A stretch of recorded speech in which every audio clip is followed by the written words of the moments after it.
Hi masters, అందరికీ నమస్కారం. ఈరోజు ఎందరో మహానుభావులు, అందరికీ వందనాలు.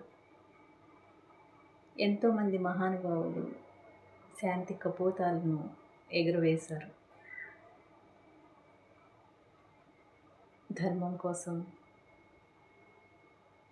శాంతి కోసం శాంతి కపోతాలను ఎగురవేయడం జరిగింది. అలాగే వారి మార్గదర్శకత్వంలోనే మేము కూడా ధ్యానాన్ని ప్రచారం చేస్తూ అహింసా మార్గాన్ని పాటిస్తూ మేము తెలుసుకున్న దాన్ని 10 మందికి తెలియజేస్తూ అందరూ మహానుభావులే. అందరూ తెలుసుకోవాల్సిన విషయం. మేము కూడా కొన్నాళ్ళు తెలుసుకోలేకపోయాము. కొంతమంది దయ వల్ల ఈరోజు కొంత జ్ఞానాన్ని తెలుసుకోగలిగాము. మేము ఏదైతే తెలుసుకున్నామో, ఏదైతే ఆధ్యాత్మిక మార్గంలో ఉన్నామో ఆ విషయాలను ప్రతి ఒక్కరికి పంచాలి. అందరూ తెలుసుకోవాలి, అందరూ ఫాలో అవ్వాలి, అందరూ ధన్యులు కావాలి, అందరూ దుఃఖ విముక్తులు కావాలి అన్న ధ్యాసతో మాత్రమే ఈ వీడియో చేయడం జరుగుతుంది. ఎక్కడైతే స్త్రీని పూజిస్తారో అక్కడే దేవతలు విలసిల్లుతారు అని ఎప్పుడో చదువుకున్నాం, నేర్చుకున్నాం. కానీ ఈ ప్రపంచమంతా ఎలా ఉంది ఈరోజు? అందరూ స్త్రీలని గౌరవిస్తున్నారా? ఓకే, గౌరవిస్తే ప్రాబ్లమే లేదు. ఎన్నో చోట్ల స్త్రీ హింసించబడుతుంది, వంచబడుతుంది. ఇవన్నింటికి కారణాలు ఎన్నో అనేకం అవ్వచ్చు.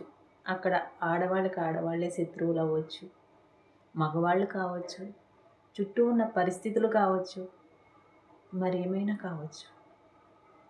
కానీ మనలో మారాలి అన్న ఆకాంక్ష వస్తే ఈ క్షణం చాలు కదా మనం మారడానికి.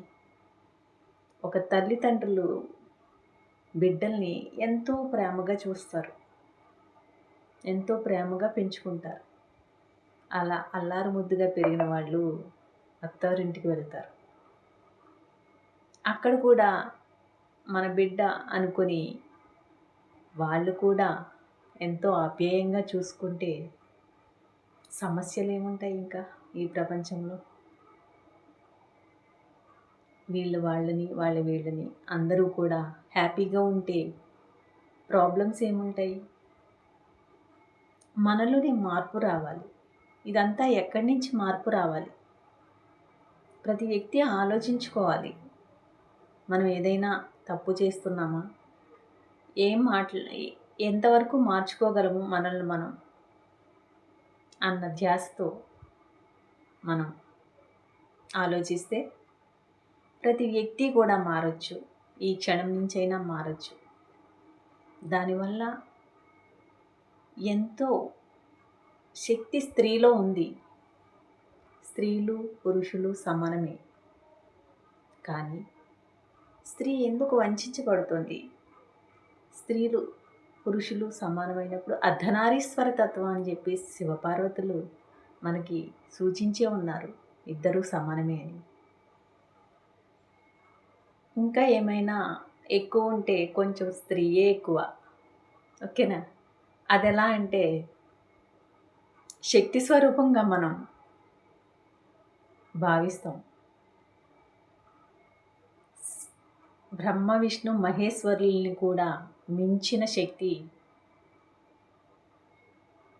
ఆ శక్తినే మనం పరాశక్తి అంటాము. ఆ శక్తినే మనం స్త్రీతత్వంగా పూజిస్తాం. ఓకేనా? స్త్రీతత్వంగా పూజిస్తున్నాం ఆ శక్తి. అంటే స్త్రీకి ప్రాచీన యుగం నుంచి ఎంత గొప్ప విలువ ఉంది, ఎక్కడి నుంచి మనకి స్టార్ట్ అయింది, ఇవన్నీ కూడా మనం పరిశీలిస్తే స్త్రీ పురుషులు ఇద్దరూ సమానమే, లేకుంటే స్త్రీ కొంచెం ఎక్కువ. ఓకే, మరి అటువంటి అప్పుడు ఎలా చూడాలి ప్రతి వ్యక్తిని మనం? ఈరోజు ఎంతోమంది స్త్రీలు ఎంతో ఉన్నత స్థితిలో ఉన్నారు, అలాగే ఎన్నో కార్యక్రమాలను ముందుండి చేపడుతున్నారు. అలా చేస్తున్న వారికి హెల్ప్ చేస్తే చేయాలి, కానీ వాళ్ళని వెనక్కి లాక్కూడదు. వాళ్ళకి సపోర్ట్ చేస్తే ఇంకా ఎంతో శక్తి వాళ్ళ నుంచి బయటికి వచ్చి ఎంతో దేశాన్ని కానీ ప్రపంచాన్ని కానీ ముందుకు తీసుకెళ్ళగలిగే శక్తివంతులు ఉన్నారు. ఓకే, ఈరోజు ఈ శక్తి గురించి ఎందుకు మాట్లాడుకున్నామంటే, ఈ పరాశక్తి అనుకున్నాం కదా, ఇటువంటి పరాశక్తిని మనం ధ్యానం ద్వారా మనం ఆ పరాశక్తిని మనం అనుభవపూర్వకంగా తెలుసుకోవచ్చు. ఓకే మాస్టర్స్, శ్వాస మీద ధ్యాస పెట్టడం ద్వారా ఆ విశ్వశక్తి, దాన్నే పరాశక్తి, కాస్మిక్ ఎనర్జీ ఇవన్నీ అంటున్నాం మనం, దానినే దేవుడు అంటున్నాం. ఈ పరాశక్తిని మనం విగ్రహ రూపాల్లో ఇవన్నీ మనం ఎలా ఊహించుకుంటున్నామంటే, ఒకనాడు మనందరం కూడా ఋషి బిడ్డలమే. మనందరికీ కూడా పూర్ణంగా సంపూర్ణ జ్ఞానం ఉన్న వ్యక్తుల ద్వారానే మనం ఈ జన్మ తీసుకున్నాం. ఒక్కసారి ఆలోచించండి, మీరందరినీ ఏమని అడుగుతారు? మీ గోత్రం ఏమిటి అంటే ఏం చెప్తారు మీరు? ఇవన్నీ చెప్పేదన్నీ ఋషి గోత్రాలే కదా. జైముని గోత్రం అన్న, పాలింకుల గోత్రం అన్న, ఇవన్నీ కూడా ఋషుల పరంపర. అంటే మన తాత ముత్తాతలందరూ కూడా మన ఋషుల నుంచి, ఋషితత్వం నుంచి మనందరం కూడా పుట్టుకొచ్చాం.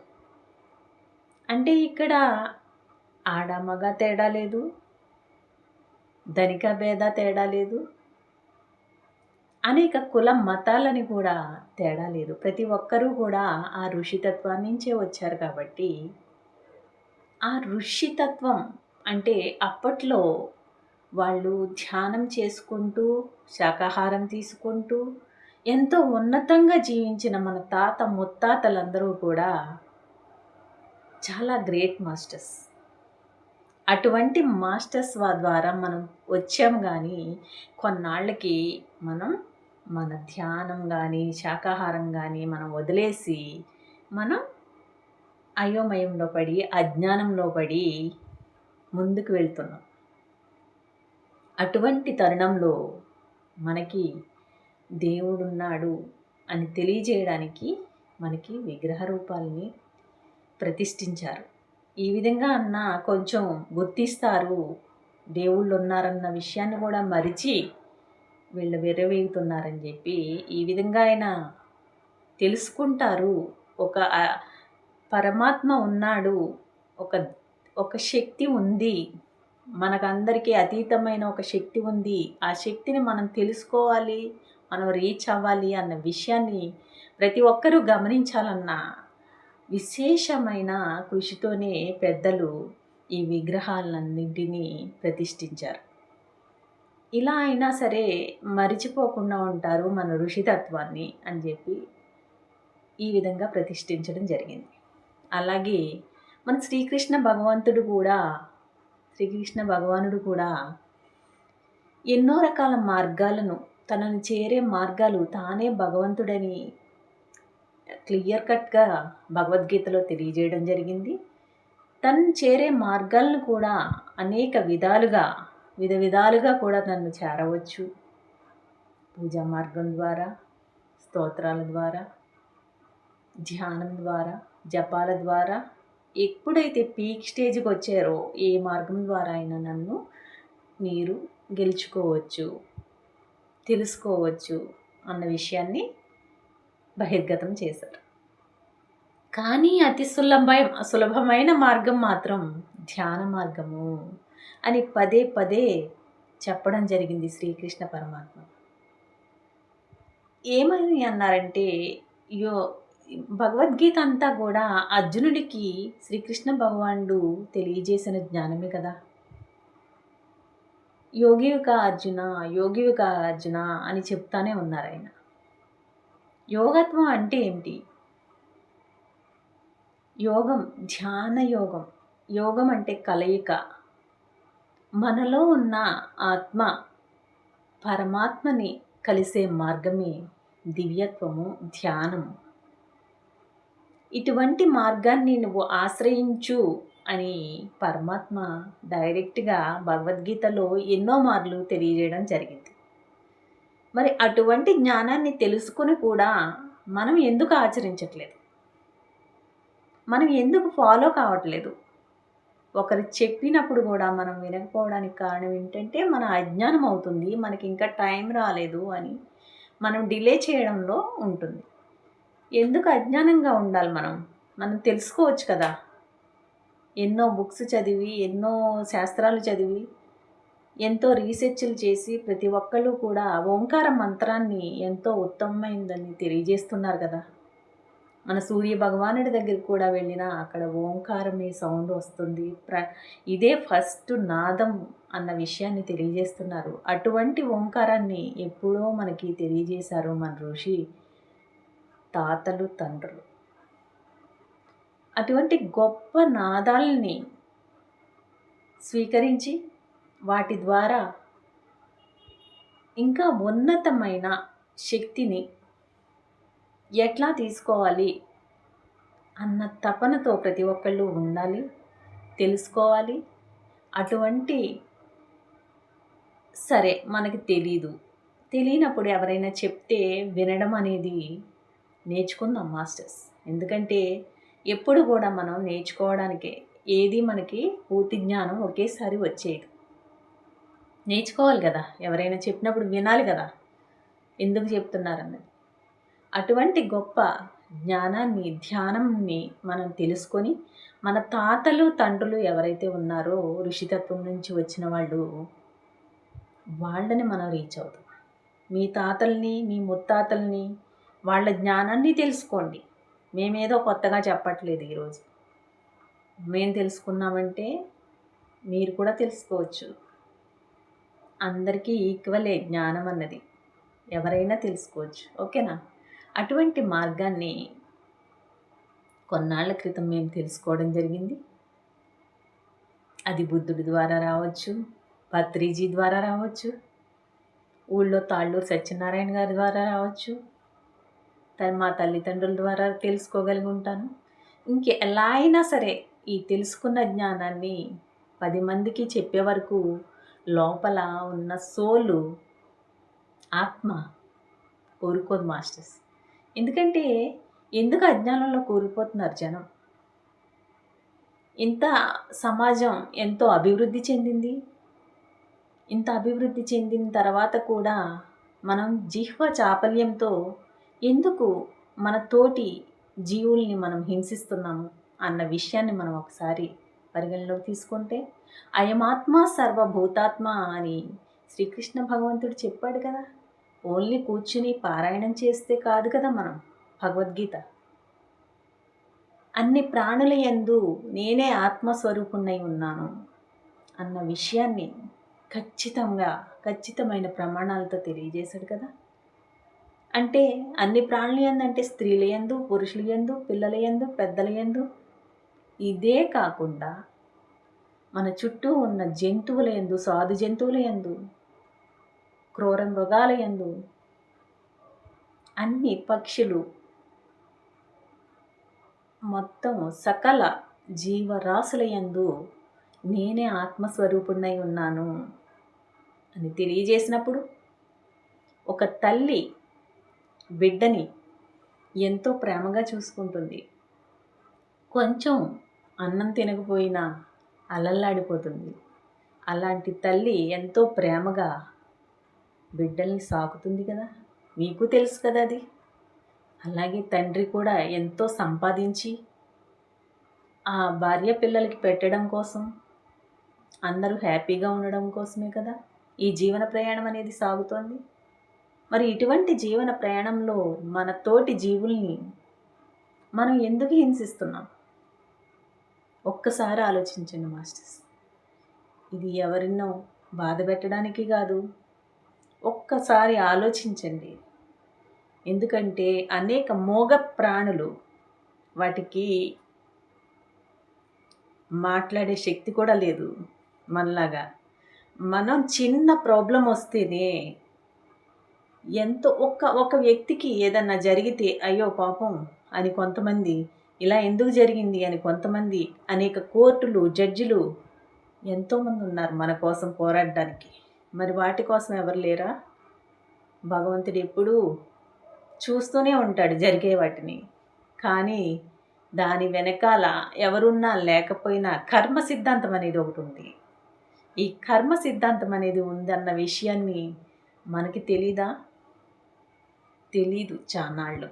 ఓకే, ఎప్పుడైతే మాకు కూడా ధ్యానంలోకి వచ్చిన తర్వాతే ఈ కర్మ సిద్ధాంతం ఉన్నదన్న విషయం కూడా తెలిసింది. అంటే ఎందుకు జరుగుతోంది? చాలామంది చాలా కరెక్ట్గా ఉంటూ ఉంటారు, అయినా సరే కొన్ని ప్రాబ్లమ్స్ వస్తూ ఉంటాయి. ఎందుకు వస్తుందో వాళ్ళకే తెలీదు. ఒకరికి ఆరోగ్య సమస్యలు, ఒకరికి పిల్లల వల్ల సమస్యలు, ఒకళ్ళ పెద్దల వల్ల సమస్యలు, ఒకళ్ళ భార్యల వల్ల సమస్యలు, ఒకళ్ళ భర్తల వల్ల సమస్యలు, ఒకరికి ఆర్థిక సమస్యలు అయితే ఒక్కొక్కరికి అనేక రకాలమైన సమస్యలు వస్తున్నాయి. ఈ సమస్యలన్నింటికి కారణం ఏమిటి? వాటి నుంచి మనం ఎలా రిలీవ్ అవ్వాలి? ఈ విషయాల్ని మనం పరిగణలోకి తీసుకుంటే అన్నిటికీ కారణం మనిషికి డిఫరెన్స్ వస్తుంది. ఒకడు బాగానే ఉన్నా సరే ప్రాబ్లమ్స్తో కొట్టుమిట్టాడుతున్నాడు, ఒకడు బాగోకున్నా సరే హాయిగా జీవిస్తున్నాడు. అలా అనేక రకాల డిఫరెన్సెస్ ఉన్నాయి. మరి ఎందుకు వస్తున్నాయి ఈ డిఫరెన్సెస్? ఇవన్నీ కూడా కర్మ సిద్ధాంతాలు. తెలుసు కదా, సంచిత కర్మలు, ఆగామి కర్మలు, ప్రారబ్ధ కర్మలు అని. సంచిత కర్మలు అంటే ఎప్పుడో మనకి సంచి లిస్ట్ ఉంది, మనం ఇక్కడ కింద ఇవన్నీ అనుభవిస్తాము అని చెప్పి వచ్చి తెచ్చుకున్న సంచి. Okay masters. ప్రారబ్ధ కర్మలు అంటే వాటిలో కొన్ని తెచ్చుకుంటాం మనం అనుభవించడానికి. ఓకే, అవి అయిపోతూ ఉంటాయి. అవి అయిపోతూ ఉండగా తెలియకుండా అజ్ఞానంతో చేసేవి ఇవే మళ్ళీ కర్మలుగా చుట్టుకుంటూ ఉంటాయి మనకి. మన మాటల వల్ల కానీ, చేతల వల్ల కానీ, హింస వల్ల కానీ అనేక రకమైన కొత్త ఆగామి కర్మలను మనం తయారు చేసుకుంటూ ఉంటాం. ఇటువంటి ఆగామి కర్మలు మళ్ళీ మన బ్యాగ్లో చేరుతూ ఉంటాయి. ఇంకెప్పుడు ఆ బ్యాగ్ ఖాళీ అయ్యేది? ఒకవేళ మనకి ప్రారబ్ధ కర్మలు అయిపోయి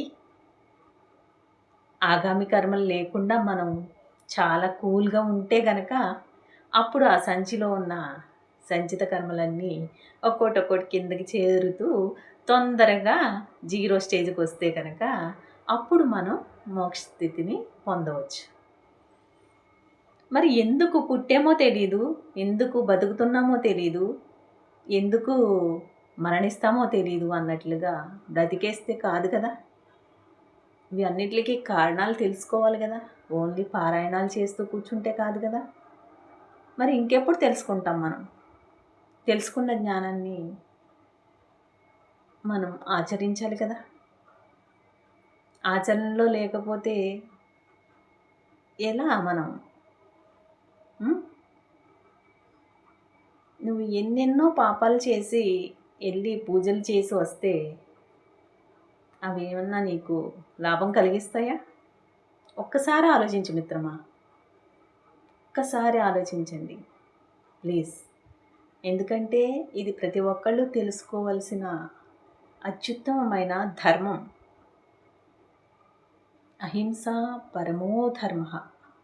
అన్ని ధర్మాలలో కన్నా అహింస అన్నది పరమ ఉత్తమమైన ధర్మము. ఈ ధర్మాన్ని ప్రతి ఒక్కళ్ళు తెలుసుకోవాలని కోరుకుంటున్నాను. అందరూ ఆచరించాలని కోరుకుంటున్నాను.